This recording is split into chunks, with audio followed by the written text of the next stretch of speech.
Thank you, Mr. Speaker. I rise today to present to you House Bill 61, which is an act relating to limited X-ray technicians. A little bit of background. For years, medical practices have employed school-trained X-ray technicians to take X-rays. For some time, X-rays were the state-of-the-art radiographic equipment used in practices. I would simply say that if you fell out of a tree and you thought that your arm might be broke, it was an X-ray technician that let you know yes or no on that. As medicine and technology have progressed, there are now more and different radiographic options used by medical practitioners. These new technologies require additional training and additional certifications. However, the basic X-ray is still a viable technology and is still used extensively today. As these technologies have been introduced into the medical world, the medical profession has become concerned that X-ray technicians who are not trained and qualified on other radiological equipment might be allowed to operate this equipment. KRS 311B-020 was promulgated to keep this from happening. It requires that limited X-ray technicians, previously X-ray technician, cannot operate the X-ray equipment for which they are trained to operate in a facility where advanced radiographic procedures are also conducted. Let me say that again.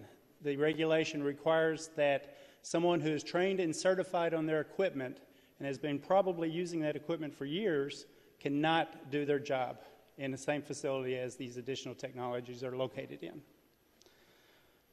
The unintended consequence of that is there are highly trained and qualified limited X-ray technicians who have been doing their job for years in a given practice whose jobs are now at risk.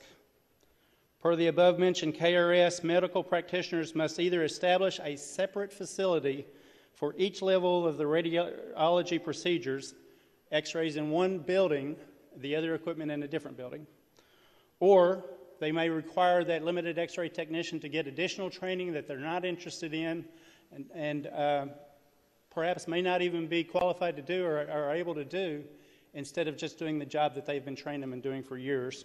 Or the final option is simply to fire the limited X-ray technician. House Bill 61 does one simple thing.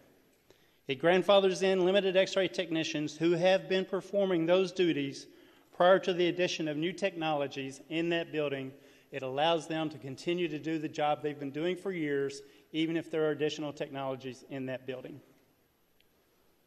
What House Bill 61 does not do, it does not in any way authorize or encourage limited X-ray technicians to perform any procedures for which they are not trained and certified. And then one final note, this bill will eventually become obsolete because current training includes both X-ray and the additional technologies, the higher level technologies. That's what the training does now. So there are no newly trained limited X-ray technicians.